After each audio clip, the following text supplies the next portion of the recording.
ఈ రోజు మన అమ్మమ్మల కాలం నాటి ట్రెడిషనల్ బ్రేక్ఫాస్ట్ వరణోక ఉప్మా ఎలా తయారు చేయాలో చూద్దాం. దీన్ని ఉప్పుడు పిండి అని కూడా అంటారు. నోటికి ఎంతో రుచిగా, కడుపుకి ఎంతో హాయిగా ఉండే ఈ వరణోక ఉప్మాను చాలా సింపుల్ గా చేసేయచ్చు. దీనికోసం ముందుగా స్టవ్ వెలిగించి కడాయి పెట్టుకోవాలి. ఇందులో 2 టేబుల్ స్పూన్ల నూనె వేసి వేడి చేసుకోవాలి.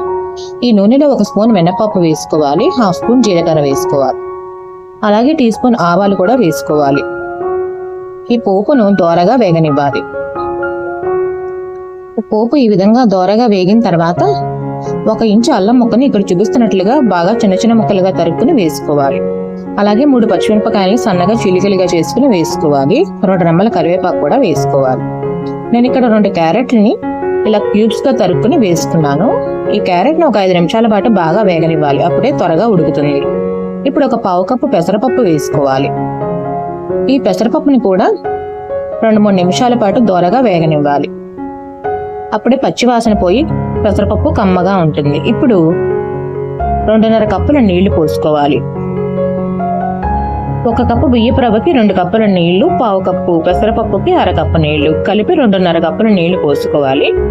ఇప్పుడు ఇందులో రుచికి తగినంత ఉప్పు వేసుకోవాలి. ఇప్పుడు ఈ ఉప్పుని ఈ నీళ్లలో కలిసే విధంగా ఒకసారి మిక్స్ చేసుకోవాలి. ఇప్పుడు ఈ నీళ్లను రోలింగ్ బాయిలింగ్ అయ్యేంత వరకు మరగనివ్వాలి. ఈ విధంగా నీళ్లు మరిగిన తర్వాత స్టవ్ ని సిమ్ లో పెట్టుకుని వరినూకను కొద్ది కొద్దిగా పోసుకుంటూ ఎక్కడా ఉండలు లేకుండా బాగా మిక్స్ చేసుకోవాలి. మీరు ఈ వీడియోను మొదటిసారి చూస్తున్నట్లయితే ప్లీజ్ లైక్ చేసి సబ్స్క్రైబ్ చేయండి. అందరూ వీడియోను చూస్తున్నారు కానీ సబ్స్క్రైబ్ చేయడం లేదు. ఇప్పుడు ఈ రవ్వ మీద మూత పెట్టుకుని స్టవ్ సిమ్ లో పెట్టుకుని ఉడికించుకోవాలి.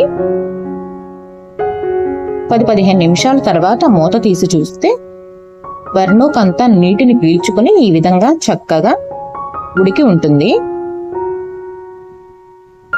ఉప్మా చూసారా పొడి పొళ్ళాడుతూ ఎంత బాగుందో.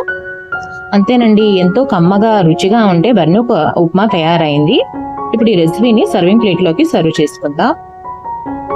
ఈ వరణోక ఉప్మాను ఏదైనా పికిల్ తో తింటే చాలా బాగుంటుంది. Thank you for watching.